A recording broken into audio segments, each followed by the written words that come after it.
Also for today, David Kelly is a rabid science news follower with a passion for physics. He writes fast-paced, near-future sci-fi thrillers with engaging characters, cynical humor, and he says usually plausible science. Don't go away, we'll be right back.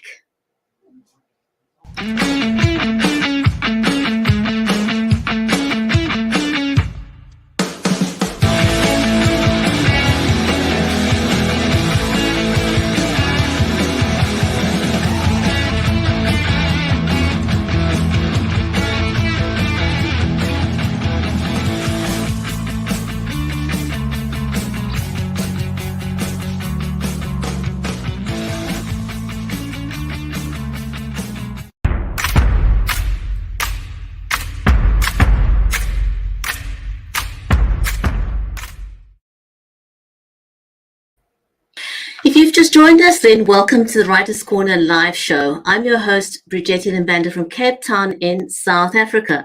And our stream is made possible by BeLive Media, Creative Edge, and StreamYard. So warm welcome whether you're watching us over on Facebook, on YouTube, on Twitter, on LinkedIn, and also over on Amazon Live. A very warm welcome to you. This is an audience-centric show, so please feel free to say hello in the comments. And if you've never watched us before, let me know, then we will give you a shout out. In today's show, we're going to be talking to David M. Kelly. And he is a sci-fi author. But before we invite David onto the show, and before I bring on my amazing co-host, Mary Elizabeth Jackson, of almost 4 years, wow, where does the time go to? One of the things we're all about on the Writers' Corner live show is we are, as you know, after 4 years of doing this, we're incredibly passionate about helping authors level up. And one of the things that authors are still having to do these days and in the foreseeable future is hybrid is the way forward. And so one of the things that you can do to level up on your online appearance is to invest in a webcam if you want to look better. And the one that I use is the Logitech Brio. I highly recommend any of the Logitech cameras. That is if you can't afford a higher end DSLR cameras, but most of the authors, I think, will not be using that. In fact, most of the authors I know of do go ahead and they use their phone camera. Nothing wrong with that. The phone cameras have come a long way. They are amazing. But here's just a quick tip for you. I don't know if you've ever gone online and you see those black lines on the side of your screen. Well, one way to deal with that is to turn your phone into landscape. And if you are using your phone, I want to highly recommend that you put your phone onto a tripod, because if your phone is shaking while you're live, it makes people feel seasick, and you don't want to do that. It also helps you hold it frees up your hands if your phone is in the tripod, so you can talk, you can be a bit more expressive, you can hold your book in your hand, and it's just a whole better experience for your viewers. So do get a gimbal of some sorts, get an ioographer, get something like the DJI Osmo. There's a whole lot of tools and things that you want to use. One thing you do want to make sure of, though, is that people can hear you loud and clearly. And so one of the things you can do is invest in a lapel microphone like this one, which is the Rode lavalier microphone, because people will tune out, or they'll forgive you if your camera is less than perfect, but if they can't hear you, you will completely lose your audience. So do invest in some kind of a camera. I use the Samsung condenser microphone, but you don't need anything as fancy as that. A lapel microphone will be fantastic. So now let me invite my amazing co-host, Mary Elizabeth Jackson. She is a special needs and disabilities advocate and also an award-winning author in her own right. Her latest release is with Thornton Klein. It's called Cheers from Heaven, so do go and check that out. Mary's also a ghostwriter. So let me just bring on Mary to join me here before we bring on David. Mary, how are you doing today? I'm doing great today. It's a little hot where we are. It's a little cold where you are. So that makes us global, which is awesome. Oh, yeah. I'm sitting by the fire while, you've got some natural heating going on there. Yeah, it's supposed to be 110 today and tomorrow and the next several days, really high up like that. So we're just like, we're praying for rain, but I'm doing great. We're so excited about our author today and getting to know him and share his journey and story with others and bring him some new fans. Absolutely. So for those of you who have not met David or read any of his books yet, David is the author of the Joe Ballen, Logan's World, and the Hyperia Jones series. So each one of them is a series in their own right. Yes. And as I said before, he is a great, ginormous science news follower with a passion for physics. And he writes fast-paced, near-future sci-fi thrillers with engaging characters, cynical humor, and usually plausible science, is what he said. So let's welcome our amazing author to join us on screen, shall we? Absolutely.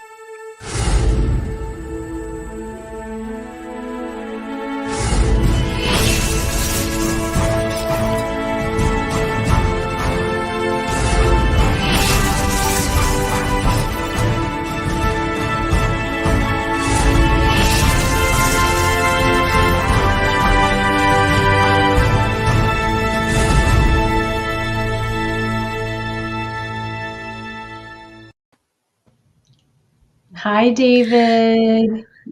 David, welcome to the show. So glad to have you join us today. This is amazing. And we're going to dive right. What's the weather like on your end of the world? I've got to just ask.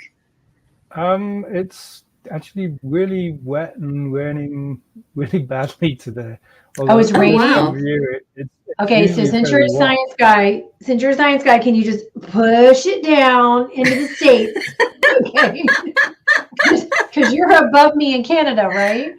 Yeah, I am, yeah. Yeah, we need you to push some of that down here. We need it. Yeah, it's been very, very variable. We've had like really seriously warm weather. Last week it was kind of like 36 degrees.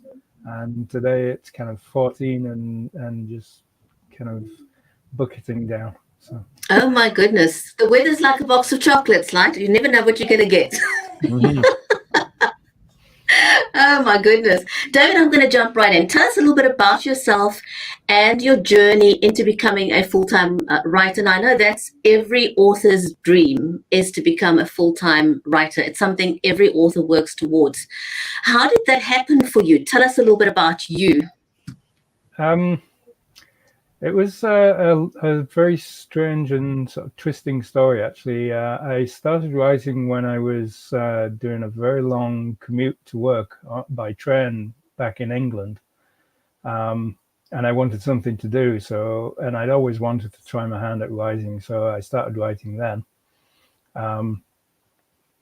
And I wrote what became my first novel, although it was never published and never will be because it was terrible, but it was good enough to get me hooked. And so then, I always say we all start at chapter 1, right? We've all got to start somewhere. Yeah. So I carried on writing, sort of learning the tricks of the trade for several years. I wrote my became my first published novel, Mathematics of Eternity. That actually took me around about 15 years because I was writing it while I was working in very stressful jobs and so on. And then the actual kind of final thing that set me on the full-time author path was that I had a very serious medical issue where my foot got badly infected and I had a partial foot amputation.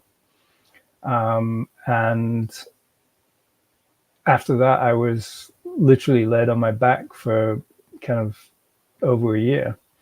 And so during that time, I finished this novel that I'd been working on for so long and wrote the sequel. And after that, when I started to recover and get, healthier, I realized I didn't want to go back to work and I wanted to carry on writing full time. So I did.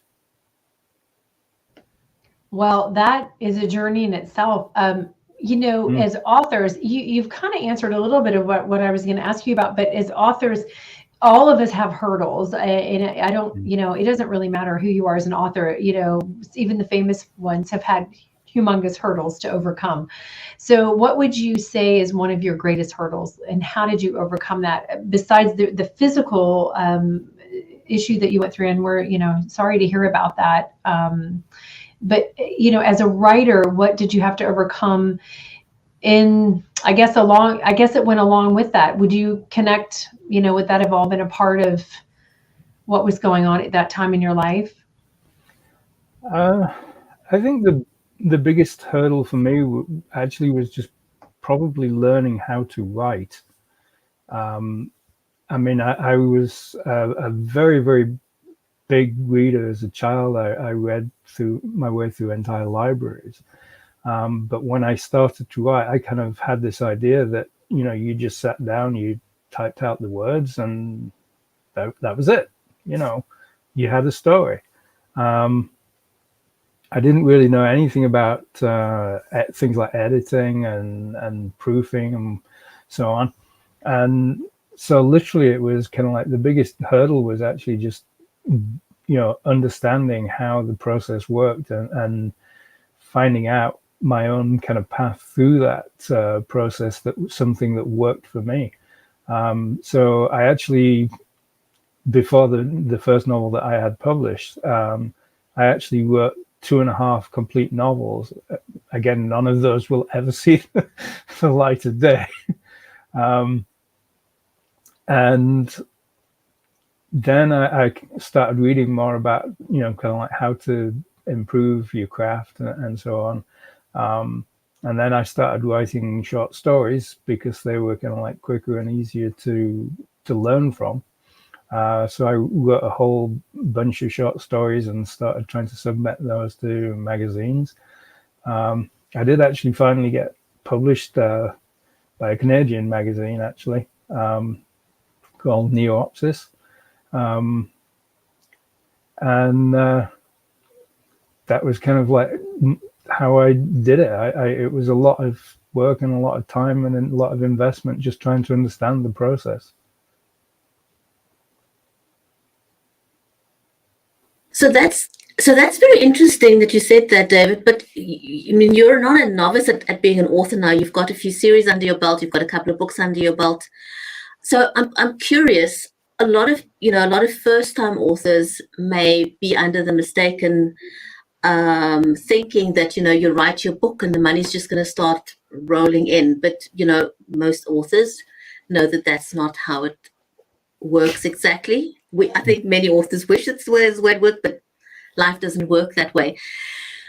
As in your journey as an author over the last couple of years, was there anything that you failed at, and what did you learn from it that made you grow as an author?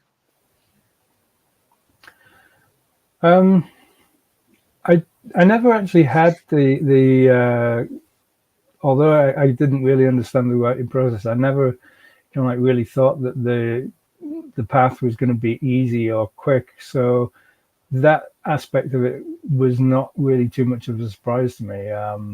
I expected it to be a long journey, and it has. It's been a slow climb, and I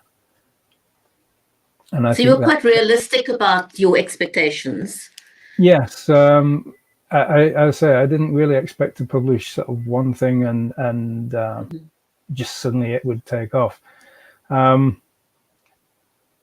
at the same time, I have to say, when you're kind of working on your own, stuck in your office or whatever, and you're releasing books and the sales don't come. Sometimes that can weigh very heavily on you, and we all, I think, as authors, we all go through these points where we think, why am I doing this? Shouldn't I be maybe doing something else? And I think one of the biggest challenges for everybody who tries to write books is just actually kind of keeping going and kind of keeping the dedication to invest the time and the effort and the work to actually kind of get to the point where they do start to see returns on those investments, and that can be very, very hard sometimes. Yeah, patience and tenacity, I think, are two of the main ingredients needed for this profession, if this is what you choose to do, because most authors that I know that are successful, I think it's, you can look at anywhere from a 5 to 10 year investment of your time. It seems pretty realistic. Yes, a lot of them on 5 years, but then there are some that are 10 years before anything really happened for them. So we know your background includes science. So I guess was it an automatic thing for you to go into writing sci-fi, becoming that kind of storyteller, or did you actually contemplate other genres? What drew you into being this kind of a storyteller? I've always had an interest in science, and especially space, anything related to space, since I was a very young child. And I'm aging myself now, but when I was 6, my parents allowed me to stay up and watch the first moon landing, and that just kind of like captured my imagination. And so when I started reading lots and lots of things, I was naturally drawn to science fiction stories because of that. And so when I actually started writing it, it was just kind of like a natural choice for me to kind of like try and move into that particular genre. Although I have got book ideas sketched out for things that aren't science fiction, but so far I'm enjoying the science fiction so much that I haven't had time to develop that. It's a really fun world because there's no boundaries, right? So there's no boundaries, there's no rules, and you can just write whatever you want. It's just crazy as you want, right? Because do you find the crazier of what you write, the more your fans love it? I tend to sort of disagree somewhat with the idea that you can write anything, because this is where the kind of mostly plausible science bit comes in. It's like I take great care on most of my books to kind of make sure that the science and the technology and the physics and so on is actually correct. So I can't just do anything. Although you can have any kind of ideas you want, but there are kind of like limits and so on. But it's a wonderful genre for kind of like exploring people in kind of strange environments, in strange circumstances. And I think that's one of the things that like really kind of, is the attraction for me and a lot of science fiction fans, is that, you can see people kind of living and reacting and finding their way through problems in environments that are completely different to the ones that we know. And that often kind of like then acts as a reflection of our own lives now. And so I think it's a wonderful medium, and it's something I just absolutely love doing.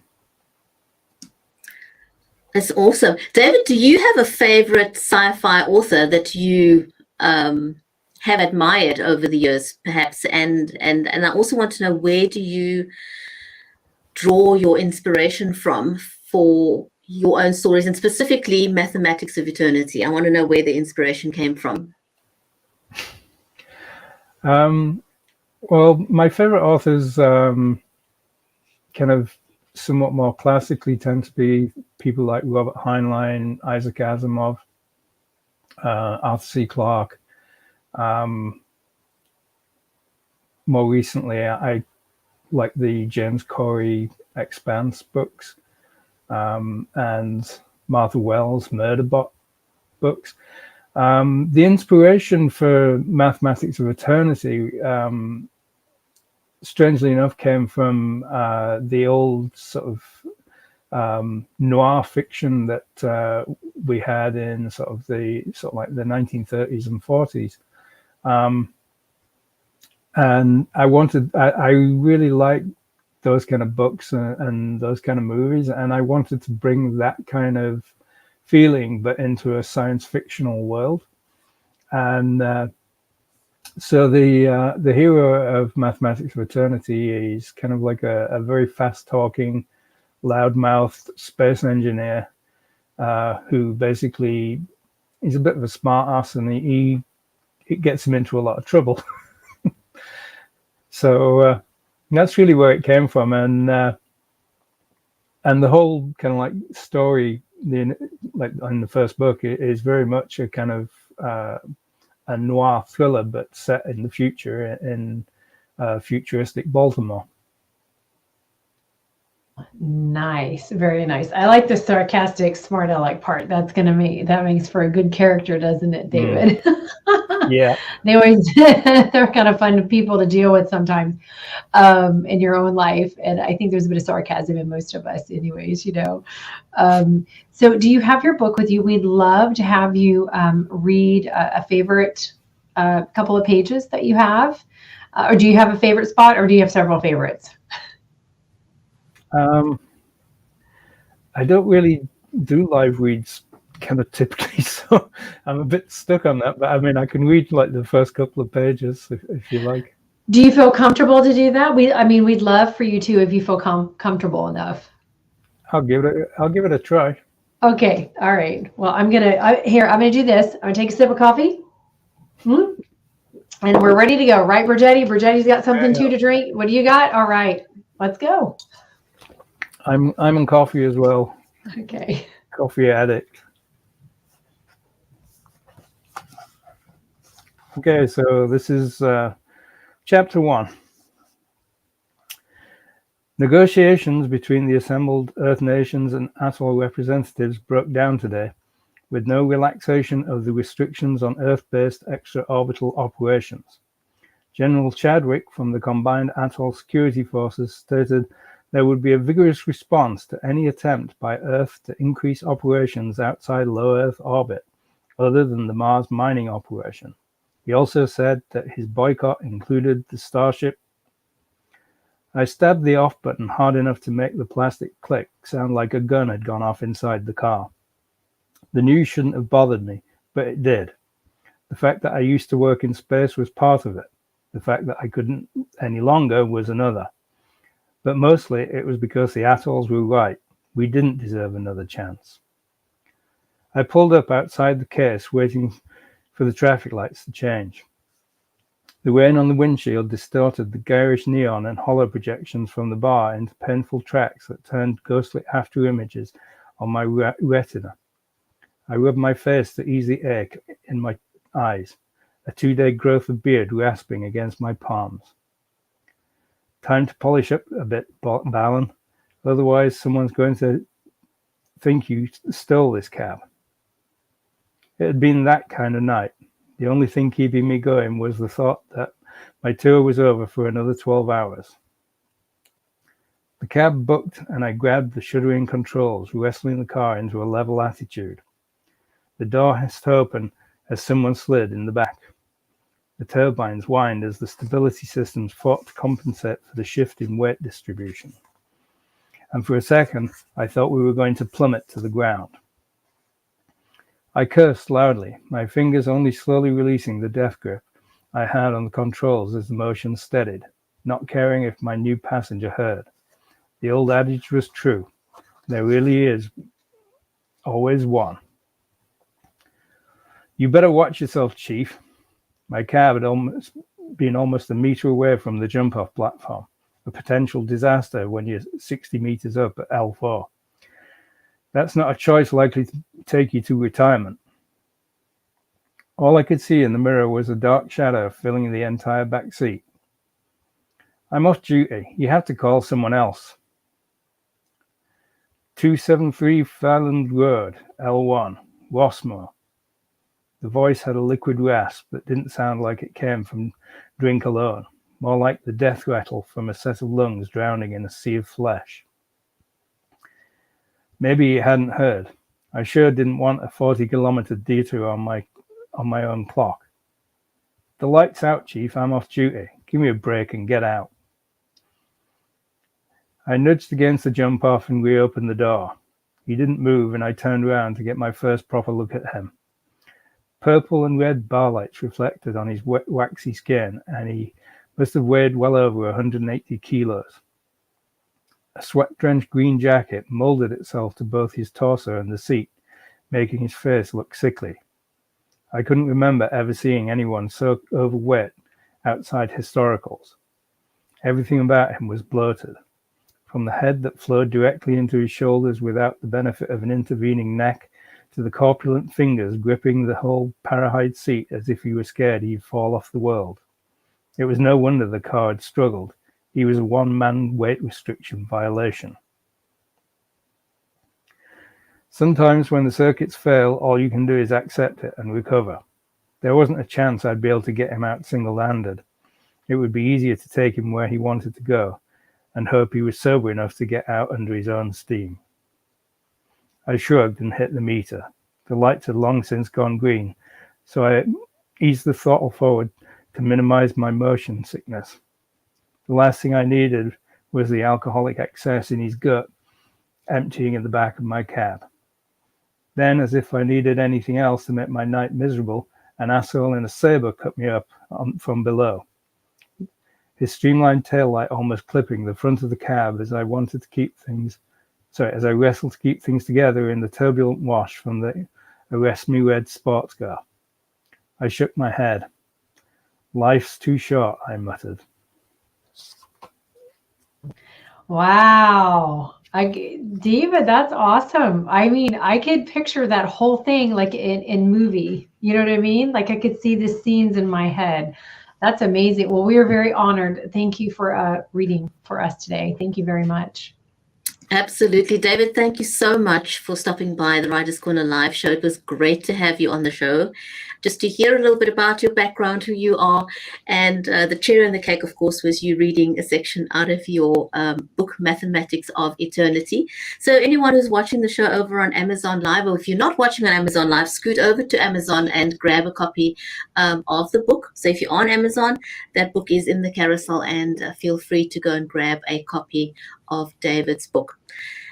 Well, I want to say thank you to our amazing audience, everyone who's joined us live. And if you're going to be catching the show on the replay, enjoy that. And David, thank you so much. Thank you for your time. Thank you for telling us a little bit about you. And we'd love to have you back again sometime in the future. Thank you so much. No, thank you for having me. It's been a wonderful experience. Thank you, David. Big pleasure. Take care, everyone. We'll see you back next week, same time, same place, on another episode of the Writers' Corner live show.